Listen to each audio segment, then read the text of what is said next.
Hi, I'm Dan, and today on Word Dependent, I'm talking with Bobbi Kovalik. She is sharing her journey through recovery and how Jesus has helped her through it.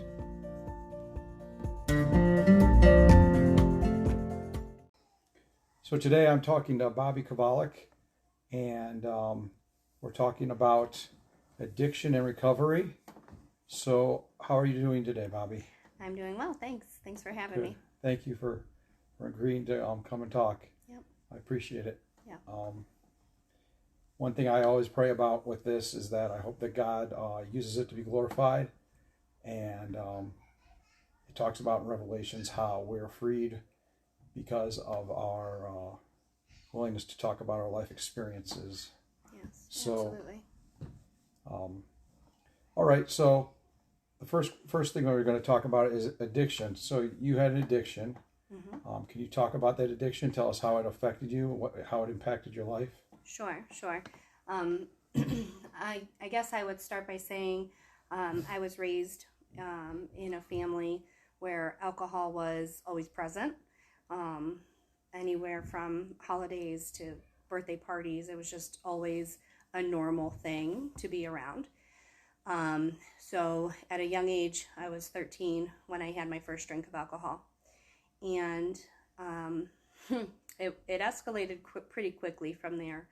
As soon as I had my first drink, shortly thereafter, I was in a blackout drunk. It just happened that quickly from trying alcohol to being blacked out drunk. I remember just waking up in a mess at a friend's house, and my mom came and picked me up. I remember being in so much pain. I felt horrible. I felt so sick. But when you're in that, what you remember is the good time you had before that sick thing happened. Right.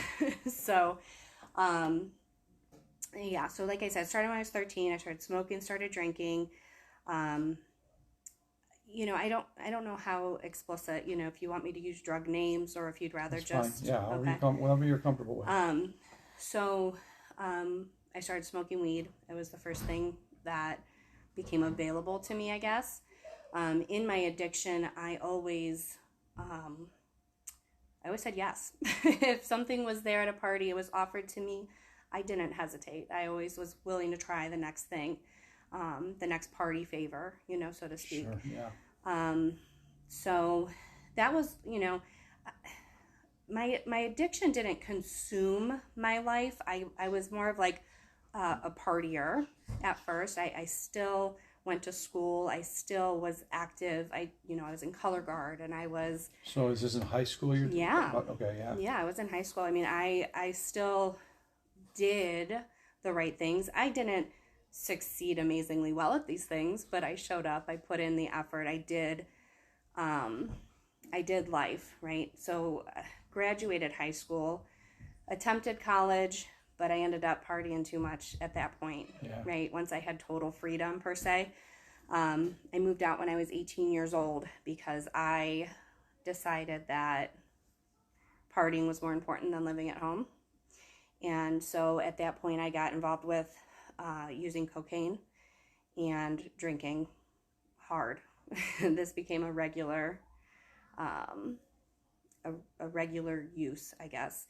I was never to the point where I was chemically addicted to a drug, but my body needed it. I would go through withdrawals. I would get sick, but it didn't last long because I would drink again, or, I didn't have to go get detoxed, I guess is what I'm trying to say. Okay. I never had to go through a detox process in a facility.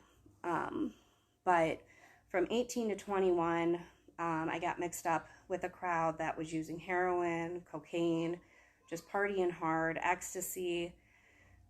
Like I said, anything that was at a party favor, I was in. I did not try heroin. This is where we could talk about God intervening in one situation where I had an opportunity to try heroin, and the guy I was dating, he was high on heroin at the time. He told me no, he wouldn't let me do it. He said, absolutely not. You're not touching this stuff. Oh. It's ruining me. I'm not going to let you do it. That's amazing. Right? Yeah. You wouldn't expect that, right? most of the time people are like, yeah, come on, the Yeah, more the join in. merrier. Right. Yeah, and he stopped that, and that scared me enough to not want to do it. So so that was gosh, I was probably in my early 20s at the time. So at this point, I'm not living at home. I am working. I work a full-time job. I started working part-time as well because I needed to support my drug habit. Sure. So I started waitressing, and once I was 21, I started bartending. Bartending became so fun for me because I could drink on the job and I could, be around people that were like me, I guess. Yeah. It was always a party. It was always fun. At least in my mind, that's what was happening, right? It was always fun in my mind.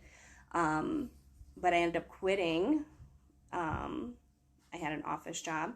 I ended up quitting that job to bartend in 2 bars so that I could bartend during the day and at night. Is more fun than the... It was more fun. Yeah, I didn't have to think about paperwork or anything. I could go hang out with people and much. Yeah, no, right? No, I mean, yeah, you had your managers and stuff, but the crazy part is I was really good at things, right? I applied myself. I was a good bartender. I was a good employee. I showed up. I didn't call off work, I actually got put into a management position at one of the bars I was working at. But here's what my addiction did. It screwed me up because having that freedom and not having somebody supervising me, I took full advantage of it. Sure. And so I was stealing, I was drinking on the job, I was getting wasted on the job to where I couldn't even remember what I was doing at night. I didn't remember closing the place down or counting the money. I did it, but I don't remember doing it. Right. And so alcohol really took over. And at that point, I wasn't using any heavier substances. I was just drinking at this point. I moved up to Lakeside Marblehead for a couple of years and got involved with some people up there. We drank moonshine and did a bunch of cocaine and partied pretty hard up there. This was, I can say it was right between 2005 and 2007 that my addiction scaled up again, where I was messing around and I was hungover all the time. If I wasn't partying, sure. I was hungover. Yeah. That was just what my life was, back and forth every day. I ended up moving back home in 2007. We had a family crisis at that time. My dad had gotten into a car accident. He kind of changed the course of our lives at that point, and I moved back home. Moving back home, though, didn't stop me from drinking, right? Yeah. All the other stuff I left up at the lake, I didn't know people around here. I mean, I probably could have found it, but at any rate, just back to alcohol. And so it was in 2011 when I did finally decide to quit drinking. But in the midst of all of those years, I was in so many unhealthy relationships. Right. That's exactly what I was just thinking. I'm sure that other things come along with the drinking. Yeah. People are still around. You're dealing with... Go ahead. Yeah. I had some girlfriends that were friends, but the guys I would find to date, I was in several emotionally abusive relationships. I was in one physically abusive relationship. But the crazy thing is when I was in that, I was abusing as well. So I was being abused and I was also abusing. And so it didn't feel like what he was doing to me was wrong because what I was doing to him was also wrong. And so... And the fact that you recognize that's pretty crazy. Today, yeah. I guess, then it was toxic, it just was my normal. It was what it was. There was a lot of tears. There was a lot of fight. And people that know me today would never guess that about me. The story of who I was before I stopped drinking, it's a complete transformation. of who I am today. That's a testament to what God can do. Yes, absolutely. The shirt I'm wearing today, it says "Transformed by God's love." Yeah, Awesome. Awesome. Transformation is huge for me. That's one of my life words is transformation, and it's all because of God. It's all because of God. Cool. Yeah. Well, then, let's talk about the recovery part then. Okay, good. First of all, can you explain? Some people might not know what recovery is. Can you explain what recovery is, and then just talk about your journey through it? Yeah. So there's a reading in the recovery group that I'm a part of. It's a Christ-centered recovery group, and it's a whole page of a reading. And if I can share that at some point. But how it explains recovery is that recovery is the process of restoring what sin has taken away. That's the best way that I can explain recovery, not in my own words. Sure. Right? And recovery is being in community with people that are like-minded, right? Just trying to do the next right thing, taking one day at a time. My counselor years ago told me you got to change people, places, and things, right? Or people, places, and playthings, she would even say. And so getting into recovery is more than just abstinence, right? You're not just stopping drinking and drugging. You're stopping that, but then you're also getting in community with people on the same track that also want nothing to do with that life anymore. Like-minded people. Like-minded people. Yes. Yeah. And for me, for my recovery, it's people following Jesus and not just the abstinence of the alcohol or drugs. That's a pretty big thing, because I know other people that do recovery, but the Jesus part isn't there. And you usually see them relapse. They fall back into their old ways because they don't have Jesus, and he's the one that really is making the difference. Jesus, for my story, yes, absolutely, made the biggest difference. Because for me, I found Jesus before I found sobriety. So that worked out in my favor, right? Because I think once I made that final decision to stop using, I was already holding hands with God. That's good. There are a lot of people, yes, that come into recovery that they might be angry with God, or they might not even know God. Sure. Or they have a history with God that they don't like. Yep. But God is the center of most AA programs, Right.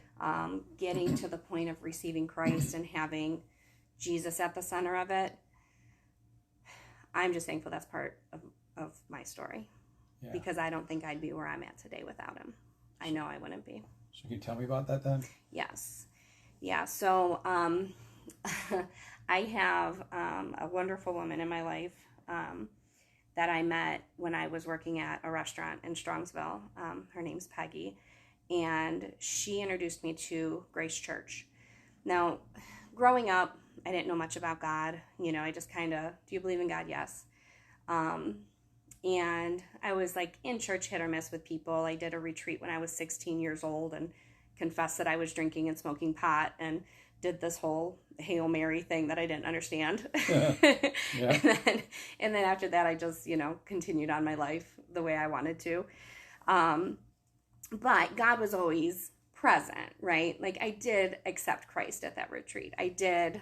So even back then, he was pursuing you. He was. And I was interested, but not really willing, right? I still wanted to do things my way. But so it was in 2005. I was going to Grace Church because Peggy, this woman I was working with, she's so good. She was a good friend. She invited me to come to Grace Church with her, and I accepted her invitation, and I went, and man, the Holy Spirit grabbed a hold of me. I was swept away. I wanted more of what was happening there, and I didn't even quite fully understand yet what it was, but I just knew I wanted more. But I also still wanted to live my other life. Yeah. Right. So I the flesh likes that, doesn't it? Yes. Yeah, absolutely. It was a major battle for me. I had gotten into some legal trouble in 2005. I got a DUI, and I quit drinking. I swore it off. I'm not going to do it anymore. I had to go do the hotel weekend, And so I started going to Grace more. I started going to church, right? Because what else do you do? I'm not drinking anymore. I can't go to the bar. Or something. What am I going to do?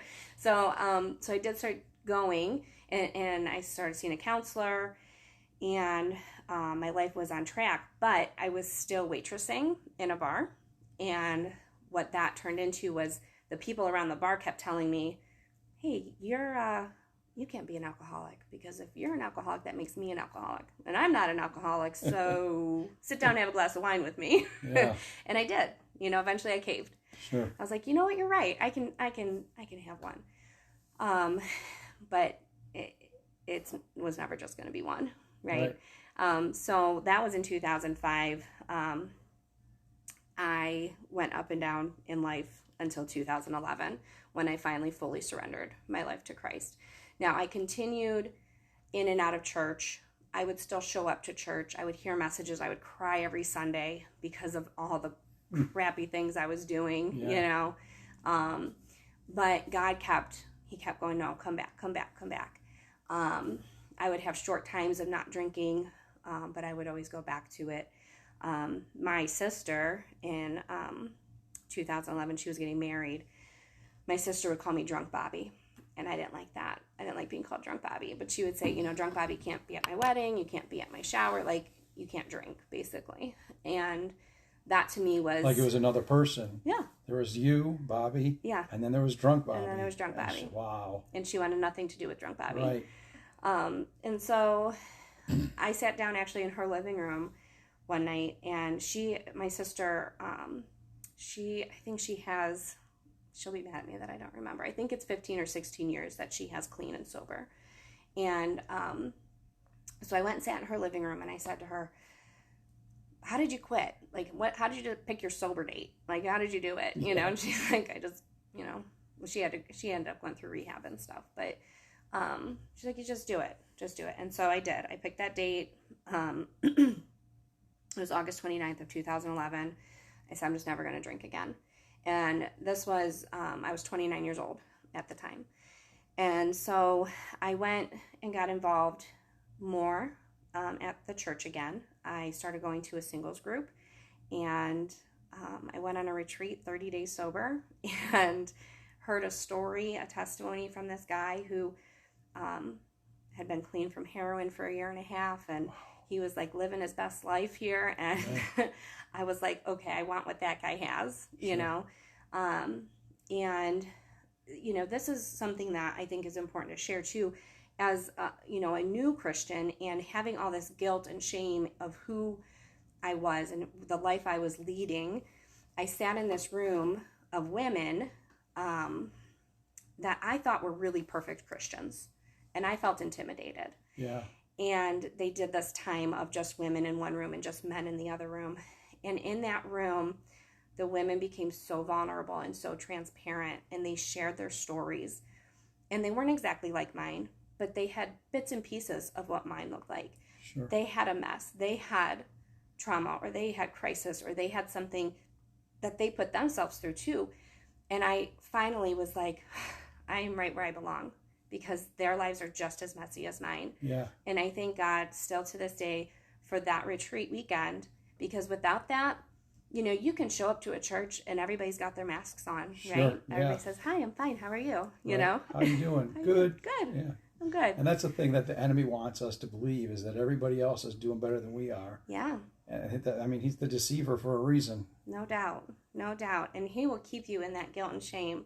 And that's what takes people back out. That's why we so badly need recovery. Right. And, that's why I so badly needed to be involved in this group of women at the church, because they never judged me. They never condemned me. They never made me feel convicted of anything. They just said, welcome. And they cried with me, and they listened to my story, and I listened to theirs. And it was a very open-armed situation, and I didn't turn back to drinking after that. Good. That's a good thing that you found there, huh? Yes. Yeah. Yes. So I have now these sisters in Christ, but I also still need recovery. I still need people that know about addiction and the struggles that come with that. And so there was a group, and there still is a group called Keys to Recovery. It's a Christ-centered recovery group. I got really involved with that. You go every week, and you learn more about recovery. You talk about the 12-step program. You share your struggles. You share your praises. It was a safe space, an extra safe space and then people can relate to you on that level. So, even today, so I've got 11 years under my belt. Today I still go into the rooms of AA. I still go to a meeting regularly, Christ-centered meetings regularly.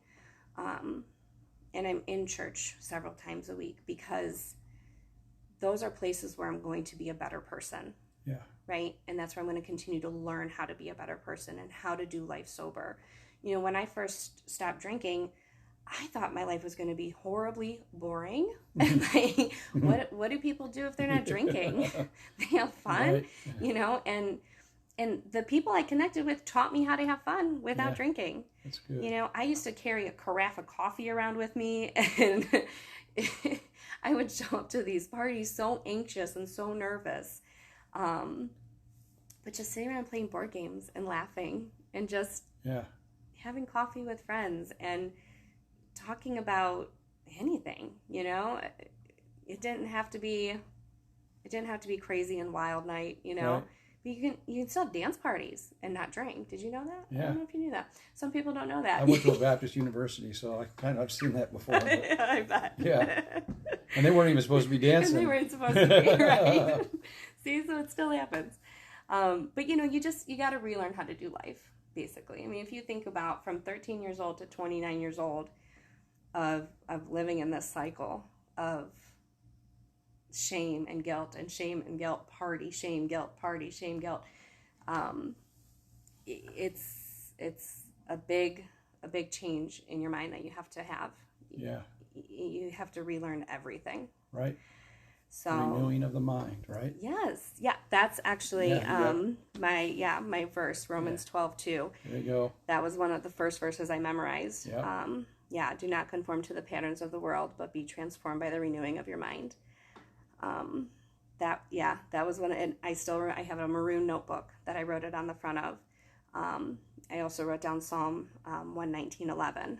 I've hidden your word in my heart that I might not sin against you. Yes. Those are my first two verses that I've carried with me all through my sobriety. And without transformation, without renewing your mind, without being in God's word, what do you have? Yeah. What do you have? Drunk nights, mess, right? Yeah. Yeah. That's awesome. Yeah, recovery is awesome. Yeah. So, going through all of that stuff, what spiritual lessons have you learned? So I was thinking about this, and I think what I have learned is that one of the biggest takeaways for me, I can do all things through Christ who gives me strength, right? That's in Philippians. Philippians 4, yeah. And I've been through a lot of junk in the last 11 years. I've been married and divorced. I have a beautiful 5-year-old. My parents got divorced. There's been a lot of yuck in these 11 years. But what I can say is, if I was drinking then, through all of this, it would have been harder to go through. Sure. And because I have Christ, I can get through it, and I can do it joyfully. I would ask this question, especially through my divorce, was how can I be joyful? How do I find joy? Because I do have it, right? And some people would even say to me, like, you're faking. You can't actually be happy like this. Look at what your life is like, right? Right. And I would, but the joy of the Lord is my strength. Yes. And I would be, the way I can best describe it is that my joy and my anger and pain were riding side by side. It's not that I was not angry or that I wasn't sad, but I would choose joy over those things. Right. Because I have Jesus, because I have a hope. There's a hope there, exactly. There's a hope. That's awesome. Yeah. Yeah, that's my biggest spiritual lesson that I've learned. Cool. That's awesome. I really like that a lot. Thanks. So as people are listening to this, some people might be still in an addiction situation or just getting into recovery. What would be some advice you'd give to somebody that's struggling in this situation now with addiction? My best advice is find a meeting. Just get in the rooms. Sober or not, show up. You got to show up for you. I was listening to a podcast yesterday even, and this woman said, quit quitting on you. Wow. Right? She said, I don't know who needs to hear this, but you need to quit quitting on you. And I literally fell into tears with that yesterday. Yeah. And that's what I would tell people. Quit quitting on you. Quit the drugs, quit the alcohol, quit quitting on you because you deserve better. Right. And you are worth it. You are so worth it. Show up to a meeting, get in a room, show up to a church, ask for help. I'm so thankful that today the stigma of addiction and alcohol abuse, they're trying to cut that, right? There's so much hope. There's so much talk of recovery now, and there's so much help out there. And there's people willing to help. I'm sure almost anybody you talk to has been affected by addiction in one way or another. Right.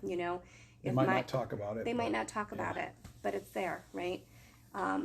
And so my thing is talk about it. Yeah. Right? Don't be afraid. Talk about it. There's plenty of websites out there that you can pull up meetings, whether it's AA or Christ Center meeting. They're everywhere. You just got to look for them. All right. Well, thank you very much for sharing your story. I really appreciate it. Yeah. Thanks for having me. Yeah. Okay.